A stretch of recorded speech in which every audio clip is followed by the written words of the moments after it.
Frost there, introducing the Beatles on what would be their final TV performance. Filming was done on the 4th of September 1968 over multiple takes and a single session, and take 2 was aired for the world premiere on UK television on Frost on Sunday. In fact, David Frost recorded 2 other introductions with the Beatles. The Beatles. It's now on! In each take, the Beatles became more proficient in busking by George It's the David Frost theme, which had coincidentally been composed by George Martin.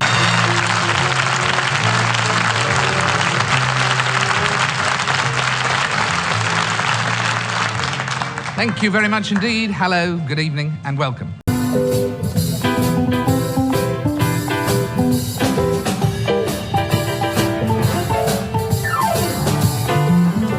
At the time, the powerful Musicians' Union had imposed a ban on miming. The Beatles managed to successfully subvert this by miming to a backing track but adding live vocals. This can be heard right at the beginning.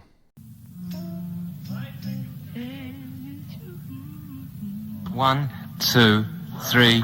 Hey Jude. 1, 2, 3. Hey Jude. 1, 2, 3. Hey Jude. And also the live vocals are evident in Paul's Freak Out finale.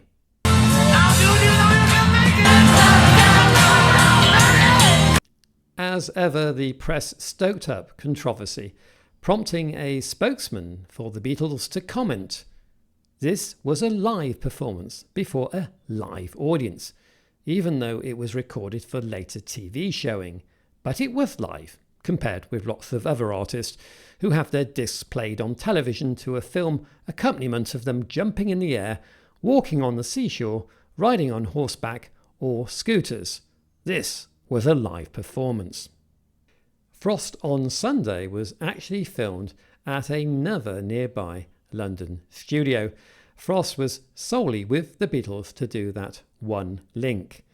In reality, Hey Jude was filmed as a standalone pop promo clip to be distributed globally and directed once again by Michael Lindsay Hogg, who explained, "Paul and I had met a few days before to consider how we would do the songs, and we discussed the problem of Hey Jude, which was the 4-minute final chorus.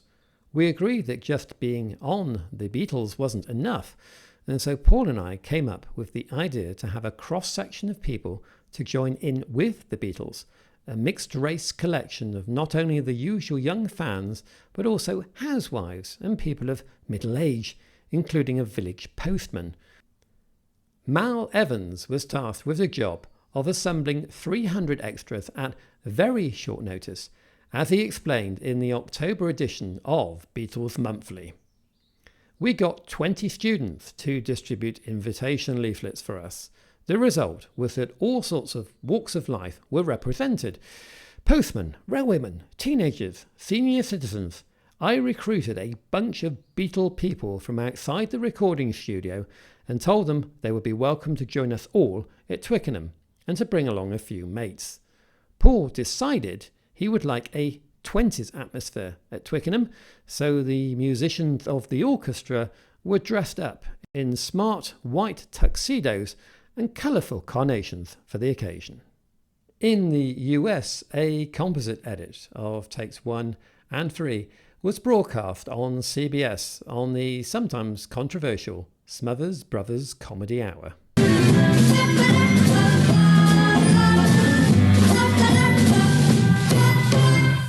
Ladies and gentlemen, several weeks ago, the Beatles called us from London asking us if we'd be interested in having them on tape. They taped a presentation of their hit song, Jude.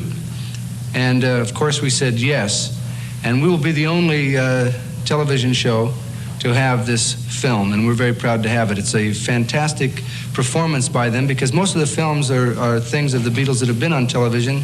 Recently, the last several years, have been films over records, and they're performing live, and it's very exciting. Ladies and gentlemen, friends of all of us, meet the Beatles.